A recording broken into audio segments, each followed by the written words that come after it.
Since it debuted in 2010, I've been a big fan of Pendleton Ward's Adventure Time cartoon series, and there's a new game in the franchise called Adventure Time Pirates of the Enchiridion. But does this one end up being a swashbuckling spectacular, or should this game just walk the plank?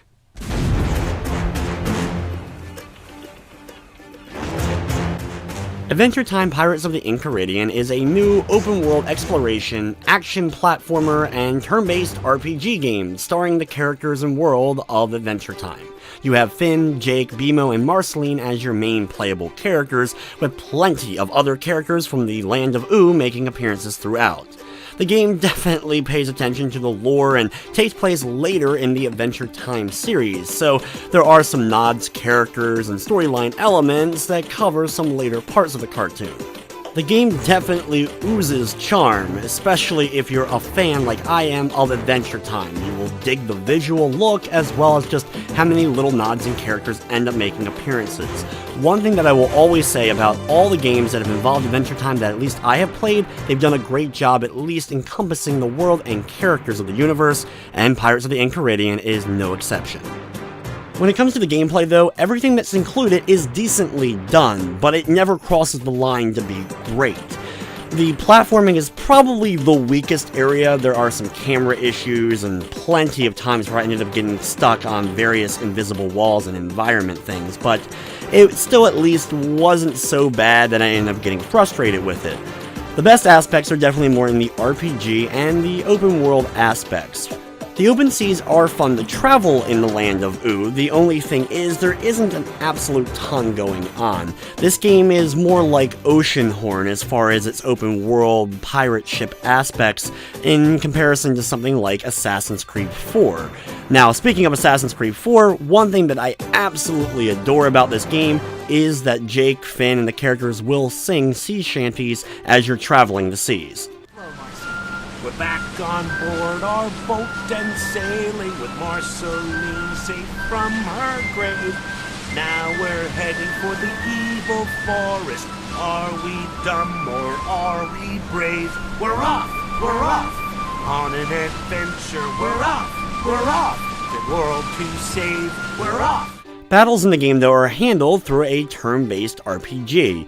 You're able to use the money that you gather in the game to upgrade your character, as well as they'll gain, of course, experience for battles and level up that way, which will increase the amount you're able to spend and upgrade all of their various stats, like attack, speed, and defense.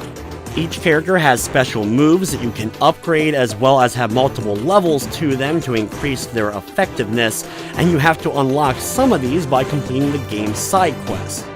When it comes to the RPG elements, I was actually surprised at the depth going on here. You can get bested by even the easiest enemies if you aren't prepared for them.